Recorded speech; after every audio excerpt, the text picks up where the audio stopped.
Hello बच्चों, स्वागत है आपका एक नई क्लास में। आज क्लास में पढ़ने वाले हैं क्लास 10th मैथमेटिक्स के अंतर्गत जो आपका चैप्टर नंबर 5 है समांतर श्रेणी, उसके अंतर्गत आज हम प्रश्नावली 5.2 को सॉल्व करने वाले हैं। ठीक है, तो बच्चों ये प्रश्नावली 5.2 का पार्ट 3 वीडियो है। ठीक है, क्योंकि इससे पहले हमने प्रश्नावली 5.2 के पार्ट 1 और पार्ट 2 वीडियो को बहुत ही अच्छे तरीके से, बहुत ही सिंपल मेथड से हमने कंप्लीट कर लिया था। ठीक है, तो बच्चों अगर हम बात करें प्रश्नावली 5.2 के पार्ट 1 वाले वीडियो की, तो उसमें हमने क्वेश्चन नंबर 1 से लेकर क्वेश्चन नंबर 4 तक सॉल्व किया था। ठीक है, क्वेश्चन नंबर 1 से क्वेश्चन नंबर 4 तक हमने प्रश्नावली 5.2 के पार्ट 1 वाले वीडियो में सॉल्व किया था। ठीक है, वही पार्ट 2 वाले वीडियो की बात करें तो पार्ट 2 वाले वीडियो में हमने क्वेश्चन नंबर 5 से क्वेश्चन नंबर 10 तक सॉल्व किया था। ठीक है, क्वेश्चन नंबर 5 से क्वेश्चन नंबर 10 तक हमने पार्ट 2 वाले वीडियो में कंप्लीट किया था। ठीक है, तो बच्चों ये प्रश्नावली 5.2 का पार्ट 3 वीडियो है, जिसमें हम क्वेश्चन नंबर 11 से सॉल्व करेंगे। ठीक है, तो अगर आप प्रश्नावली 5.2 के पार्ट 1 और पार्ट 2 वीडियो को देखना चाहते हो तो आपको प्लेलिस्ट मिल जाएगी। ठीक है, क्योंकि प्लेलिस्ट में सभी वीडियो चैप्टर वाइज अपलोडेड है। ठीक है, तो बच्चों एक बार प्लेलिस्ट को जरूर चेकआउट कर लेना। ठीक है, तो चलो देखते हैं यहाँ से क्वेश्चन नंबर 11 क्यों। देखो क्वेश्चन नंबर 11 की बात करें, देखो क्वेश्चन नंबर 11 आपको इस प्रकार से दिया है, एपी आपको इस प्रकार से दिया है। ठीक है, देखो 3, 15, 27, 39, ठीक है, डॉट डॉट डॉट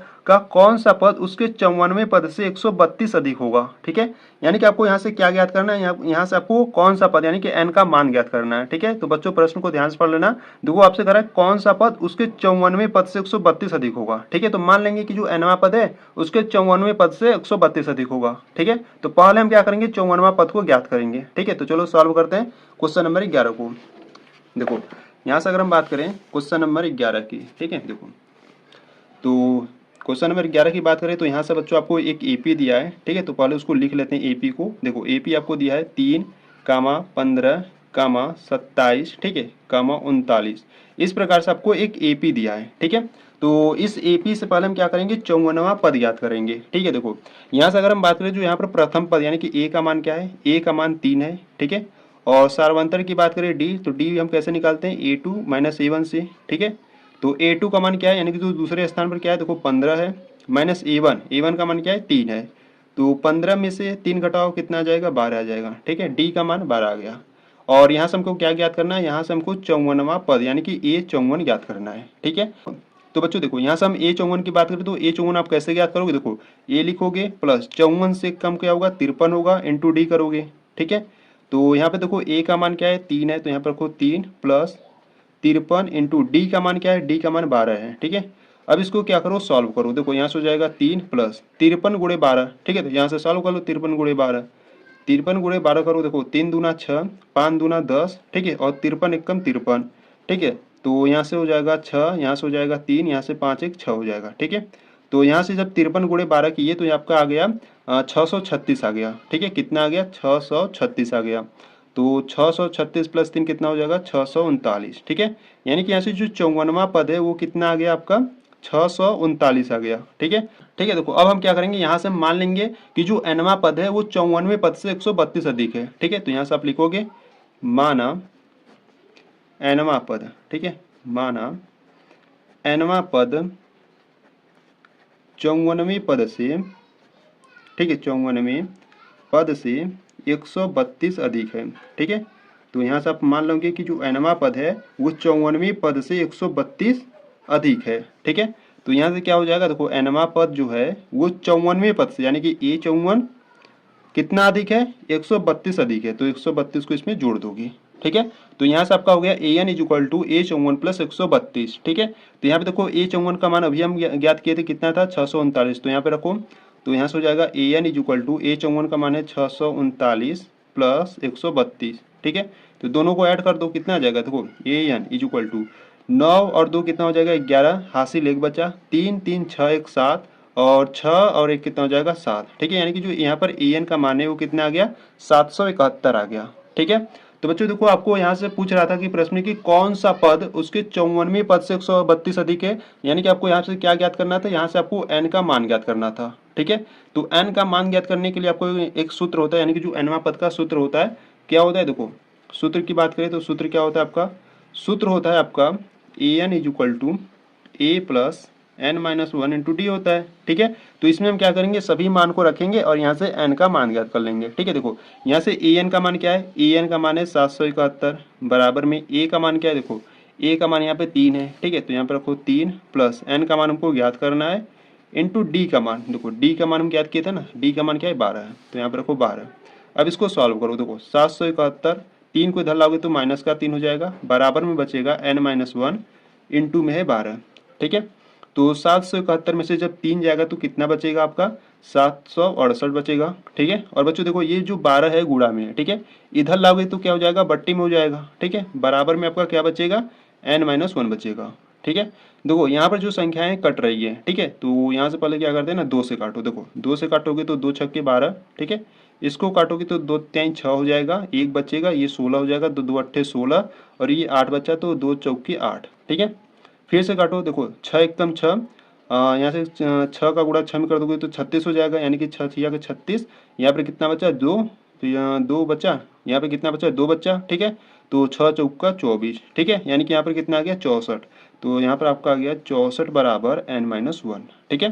तो -1 को इधर लाओ, प्लस का 1 हो जाएगा, ठीक है। 64 + 1 इज इक्वल टू n, 64 + 1 कितना हो जाएगा आपका 65 हो जाएगा, बराबर में n, ठीक है। यहाँ पे जो n का मान है वो कितना आ गया 65 आ गया, ठीक है। यानी कि जो 65वां पद है वो 54वें पद से 132 अधिक होगा, ठीक है। यानी कि यहाँ से आपको लिख देना है अतः जो 65वां पद है, ठीक है, अतः 65वां पद 54वें पद से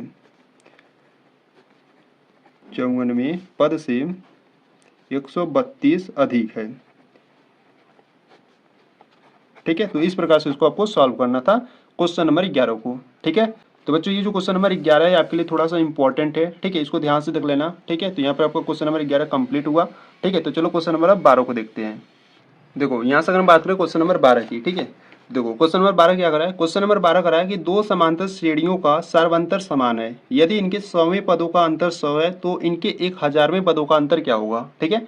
यहाँ पर आपको दो समांतर इस प्रकार से आपको लेना है कि उनका सर्वांतर समान हो, ठीक है, ये आपको लेना है, इस प्रकार से मान लेना है, ठीक है। यदि उनके 100वें पदों का अंतर कितना है 100 है तो उनके 1000वें पदों का अंतर कितना होगा। देखो बच्चों जब सर्वांतर समान होता है ना तो उनके जो यहाँ पर आपको 100वें पदों का अंतर अगर 100 है तो उनके 1000वें पदों का भी अंतर कितना होगा 100 ही होगा, ठीक है, क्योंकि यहाँ पर सर्वांतर क्या है समान है, ठीक है।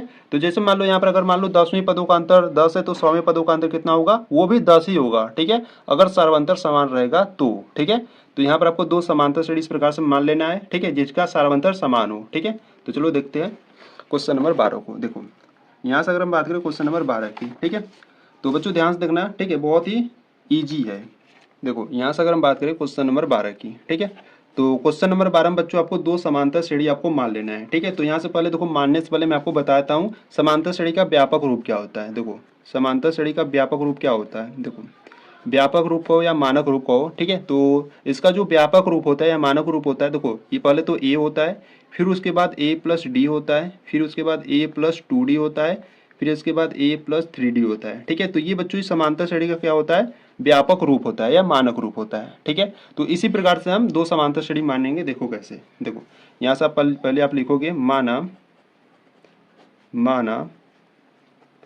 पहला समांतर श्रेणी, ठीक है, माना पहला समांतर श्रेणी, ठीक है। तो यहाँ से मान लो जो पहला समांतर श्रेणी आपका इस प्रकार से, देखो a है, a + d है, ठीक है, फिर इसके बाद a + 2d होगा, फिर इसके बाद a + 3d होगा, यानी कि ये कहाँ तक जाएगा, ये आपका कहाँ तक जाएगा, ये आपका जाएगा a + n d तक जाएगा, ठीक है।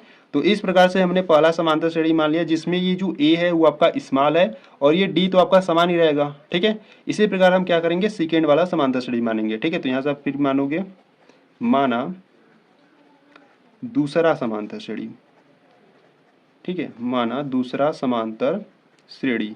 तो यहाँ पर अगर सेकेंड वाले समांतर श्रेणी की बात करूँ तो इस प्रकार देखो इसमें आप स्मॉल a माने थे, ठीक है, इसमें क्या करो कैपिटल A मान लो। तो यहाँ पर हो जाएगा a, यहाँ पर फिर हो जाएगा a + d, ठीक है, और यहाँ से हो जाएगा a + 2d, फिर इसके बाद हो जाएगा a + 3d, ठीक है। और ये कहाँ तक जाएगा आपका, ये आपका जाएगा a + n d तक जाएगा, ठीक है।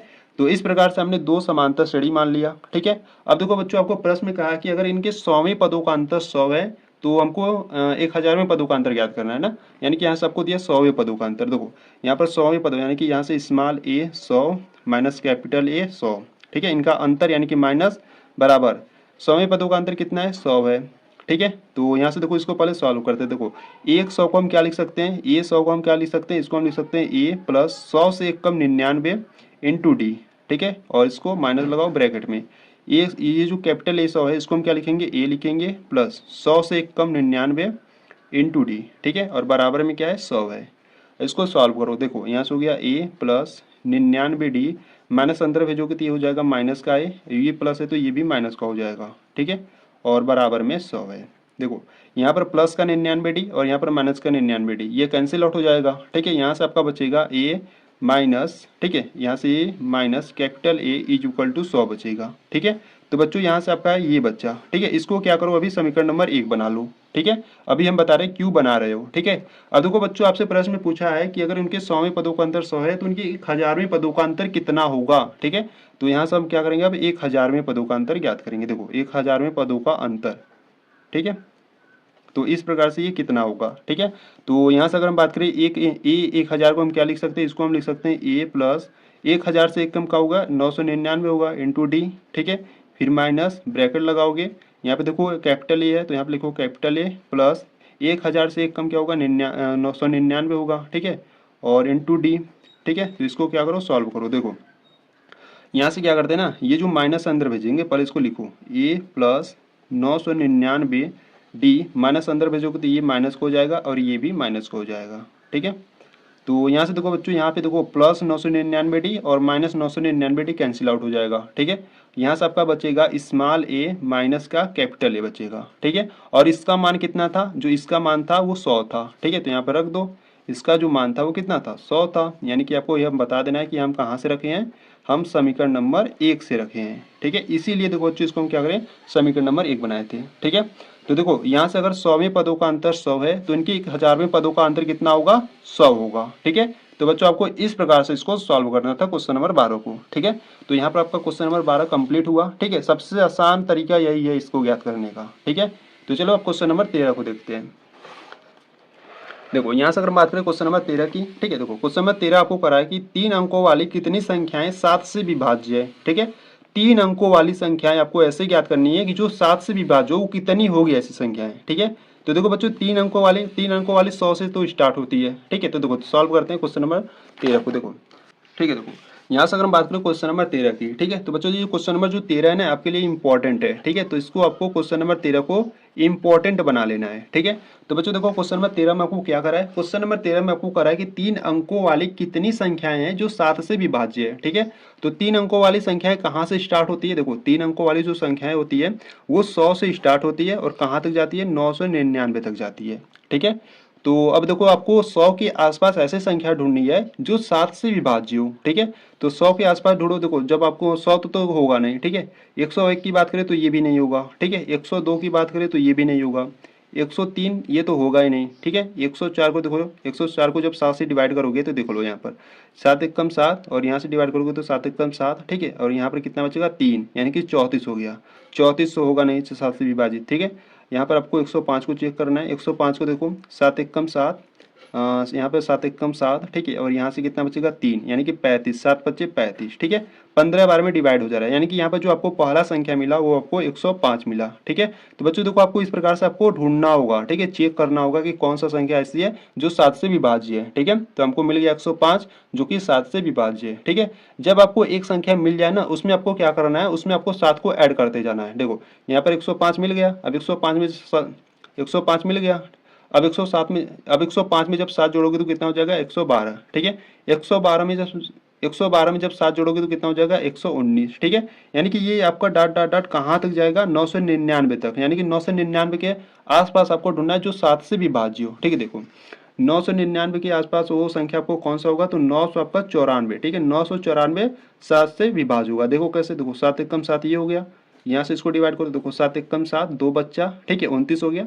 7 चौक 28, ठीक है, 1 बच्चा, 7 दूना 14, ठीक है। तो जो 994 है बच्चों वो 7 से विभाजित है, ठीक है। तो देखो इस प्रकार से आपको एक एपी मिल गया, ठीक है। अब इसमें आपको क्या करना है, देखो प्रश्न में आपको करा है कितनी संख्या, ठीक है। कितनी संख्या का मतलब n का मान ज्ञात करना है, ठीक है। तो यहाँ से देखो हम क्या करेंगे, यहाँ से हम n का मान ज्ञात करेंगे, यानी कि देखो यहाँ से आपको जो प्रथम पद यानी कि जो a का मान है वो आपको 105 दिया है, ठीक है। और d भी निकालते हैं यहाँ से, देखो d कैसे निकालते हो, a2 माइनस a1 से, ठीक है। तो a2 का मान क्या है 112 है, माइनस a1 का मान है 105, ठीक है। तो 112 में से 105 जाएगा तो आपका 7 बचेगा, ठीक है। और यहाँ से अगर हम बात करें, देखो ये जो 994 है ये आपका क्या होगा, अंतिम पद यानी कि ए एन का मान, ठीक है। और आपको क्या ज्ञात करना है, आपको ज्ञात करना है एन का मान ज्ञात करना है, ठीक है। कितनी संख्या 7 से विभाज्य होगी, यानी कि आपको एन का मान ज्ञात करना है, ठीक है। देखो यहाँ से अगर हम बात करें सूत्र की, ठीक है, तो बच्चों देखो सूत्र को आपको बार बार लिखना है, ठीक है। सूत्र क्या होता है, सूत्र होता है आपका A N is equal to A plus N minus one into D होता है, ठीक है। तो इसमें देखो ए एन का मान कितना है, 994 है, ठीक है, बराबर में ए का मान कितना है 105 प्लस एन का मान हमको ज्ञात करना है और इंटू डी का मान क्या है 7 है, ठीक है, इंटू में 7। तो इसको क्या करते हैं, सॉल्व करते हैं। देखो यहाँ से 994, 105 इधर आएगा तो माइनस का हो जाएगा, ठीक है, बराबर में आपका बचेगा n माइनस वन इंटू में 7, ठीक है। तो यहाँ पे देखो 994 में से जब आपका 105 जाएगा तो कितना बचेगा आपका, आपका देखो यहाँ से पहले घटा लो, देखो 4 है, ठीक है, 4 में से तो 5 जाएगा नहीं, एक हासिल लो, 14 हो गया, 14 में से 5 जाएगा तो कितना आपका बचेगा, 9 बचेगा, ठीक है। और यहाँ पर 8, तो 8 में से 0 जाएगा तो 8 बचेगा, और यहाँ पर 9 में से 1 जाएगा तो 8 बचेगा, ठीक है। और बराबर में क्या है, n माइनस वन इंटू में 7 है, ठीक है। तो ये जो 7 है बच्चों यहाँ पर क्या है, गुणा में, इसको इधर लाओगे तो क्या हो जाएगा, बट्टे में, यानी कि यहाँ से होगा आपका ये बट्टे में 7 आ जाएगा, बराबर में n माइनस वन हो जाएगा, ठीक है। तो 889/7 is equal to n minus one हो गया, ठीक है। तो यहाँ से अगर हम बात करें, देखो इसको क्या करो, देखो डिवाइड करो, यानी कि इसको काटो, देखो 7 एक कम 7, ठीक है, और ऊपर वाले काटो, तो 7 एक कम 7, एक बच्चा, यहाँ पर 18 हो गया, ठीक है, 7 दूना 14, ठीक है, 4 बच्चा, और यहाँ पर 49 हो गया, 7 सत्ते 49, ठीक है। यानी कि यहाँ पर आपका आ गया 127 बराबर n माइनस वन, ठीक है। माइनस वन को इधर भेज दो, तो यहाँ से हो जाएगा 127 माइनस वन इधर आएगा तो plus one is equal to n। अब इसको सॉल्व कर लो, 127 प्लस वन करोगे तो कितना आ जाएगा, 128 आ जाएगा, ठीक है, बराबर में n। यानी कि देखो 128 ऐसी संख्याएं हैं 3 अंकों की जो कि 7 से विभाज्य है, ठीक है। तो बच्चों आपको यहाँ से लिख देना है, अतः 7 से विभाजित होने वाली, ठीक है, अतः 7 से विभाजित होने वाली, ठीक है, अतः 7 से विभाजित होने वाली 3 अंकों की संख्याएं, 3 अंकों की संख्याएं 128 है, ठीक है। यानी कि 128 ऐसी संख्याएं हैं जो 7 से विभाज्य होती है, ठीक है। यानी कि 128 संख्याएं ऐसी है जो 7 से विभाज्य है, ठीक है, 3 अंकों वाली, ठीक है। तो बच्चों इस प्रकार से उसको आपको सॉल्व करना था क्वेश्चन नंबर 13 को, ठीक है। तो क्वेश्चन नंबर 13 है, इंपॉर्टेंट है, ठीक है। अगर कुछ भी डाउट है तो इसको एक बार फिर से देख लेना, ठीक है। तो चलो क्वेश्चन नंबर अब 14 को देखते हैं। देखो यहाँ से अगर हम बात करें क्वेश्चन नंबर 14 की, ठीक है, देखो क्वेश्चन नंबर यहाँ से 14 आपको करा है कि 10 और 250 के बीच में 4 के कितने गुणज है, ठीक है। 4 के कितने गुणज, ये समझ रहे हो, कितने, यानी कि n का मान ज्ञात करना है, और 4 के गुणज का मतलब कि ऐसी संख्याएं जो 4 से विभाजित हो जाए, ठीक है। यानी कि 10 और 250 के बीच में आपको ऐसी संख्याएं ढूंढनी है जो कि 4 से विभाजित हो जाए या 4 के गुणज हो, ठीक है। गुणज वही होंगे जो विभाजित होगा, ठीक है। तो चलो सॉल्व करते हैं क्वेश्चन नंबर 14 को।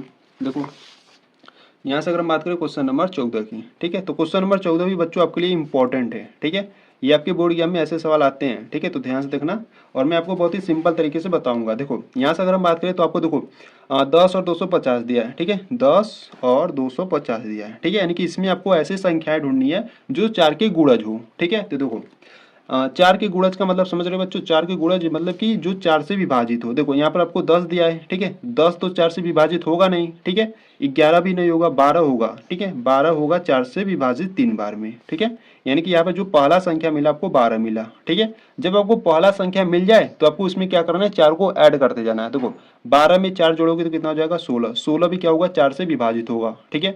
16 में 4 जोड़ोगे तो 20, 20 भी क्या होगा, 4 से विभाजित होगा, 20 में 4 जोड़ दो 24, ठीक है। इस प्रकार से डॉट डॉट डॉट 250 के आसपास आपको ढूंढना है। देखो 250 के आसपास अगर हम बात करें तो 250 तो होगा नहीं 4 से, ठीक है। देखो चेक कर लो, 250 जब 4 से डिवाइड करोगे तो देखो यहाँ से अगर हम 4 से करें, पहले 2 से कर लो, ठीक है, 2 से करोगे तो 2 दूना 4, ठीक है, 2 एक कम 2, 2 दूना 4, एक बच्चा, 2 पच्चे 10, फिर 2 से करोगे तो नहीं होगा, ठीक है। देखो 2 छक्के 12, यहाँ पर 5 आ जा रहा है, ठीक है, इसलिए नहीं होगा।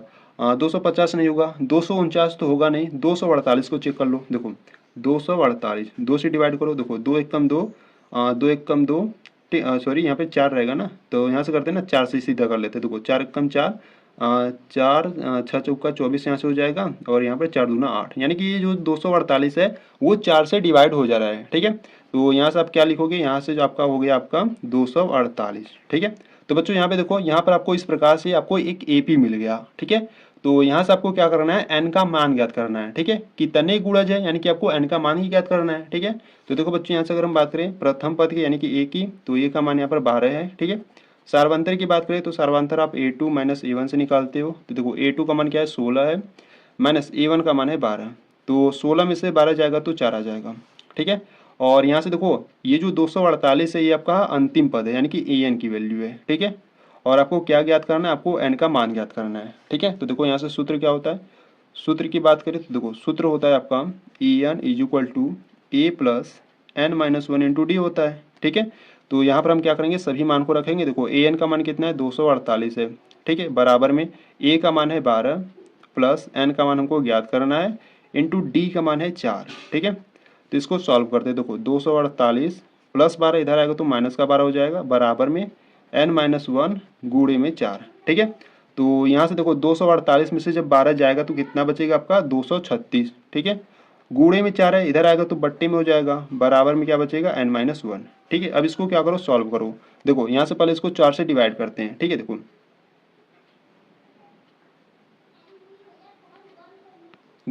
4 से इसको जब डिवाइड करोगे यानी कि 4 एकम 4, ठीक है। और इसको करोगे तो 4 पच्चे 20 हो जाएगा, ठीक है। यहाँ पे 3 बचा और यहाँ पे हो जाएगा 9 चौका 36, ठीक है। यानी कि यहाँ से 9 हो जाएगा, ठीक है। तो यहाँ से आपका बच्चा 59 बराबर में n माइनस 1 बच्चा, ठीक है। माइनस 1 है, इधर लाओगे तो क्या हो जाएगा, प्लस, यानी कि हो जाएगा 59 प्लस 1 बराबर में n, ठीक है।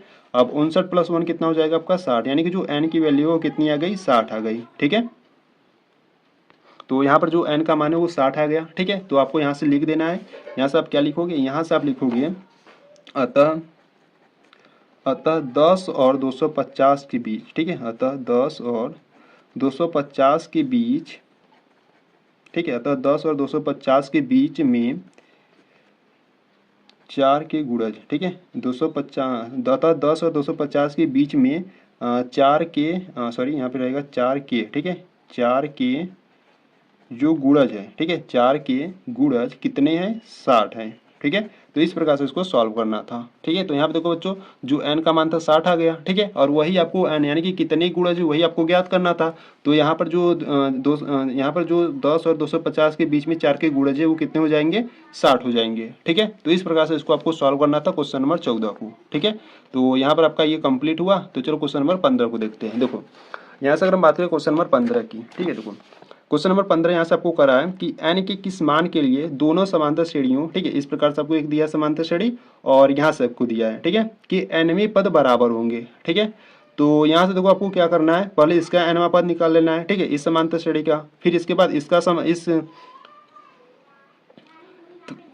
फिर इस समांतर श्रेणी का nवां पद निकाल लेना, ठीक है। दोनों को nवां पद निकालने के बाद यहाँ से देखो करा है n के किस मान के लिए दोनों समांतर श्रेणियों के nवें पद बराबर है, ठीक है। तो दोनों समांतर श्रेणियों के nवें पद निकाल के दोनों को बराबर करके n का मान ज्ञात कर लेंगे, ठीक है। तो चलो देखते हैं क्वेश्चन नंबर 15 को। देखो यहाँ से अगर हम बात करें क्वेश्चन नंबर 15 की, ठीक है। तो बच्चों देखो ऐसे क्वेश्चन से आपके बोर्ड एग्जाम में पूछे जाते हैं, ठीक है। तो ऐसे क्वेश्चन इंपॉर्टेंट है। तो ये जो वाला, ठीक है, तो यहाँ पे देखो क्वेश्चन नंबर 15 भी आपके लिए क्या है, इंपॉर्टेंट है, ठीक है। तो ध्यान से देखना। देखो यहाँ से पहला समांतर श्रेणी आपको क्या दिया था, देखो यहाँ से अगर हम बात करें तो पहला समांतर श्रेणी यानी कि AP आपको इस प्रकार से दिया था, ठीक है। पहला दिया था 63, ठीक है, 63 दिया था, फिर 65, 67, ठीक है। इस प्रकार से आपको पहला समांतर श्रेणी दिया था, ठीक है। और यहीं से हम सेकेंड वाले को देखते हो, ठीक है। तो हम इसको क्या करेंगे, ब्लैक पेन से देखेंगे, ठीक है। देखो जो दूसरा समांतर श्रेणी आपको इस प्रकार से दिया था, क्या दिया था आपको, पहले 3 दिया था, ठीक है, फिर 10, फिर 17, ठीक है। इस प्रकार से दूसरा वाला आपको समांतर श्रेणी दिया था, ठीक है।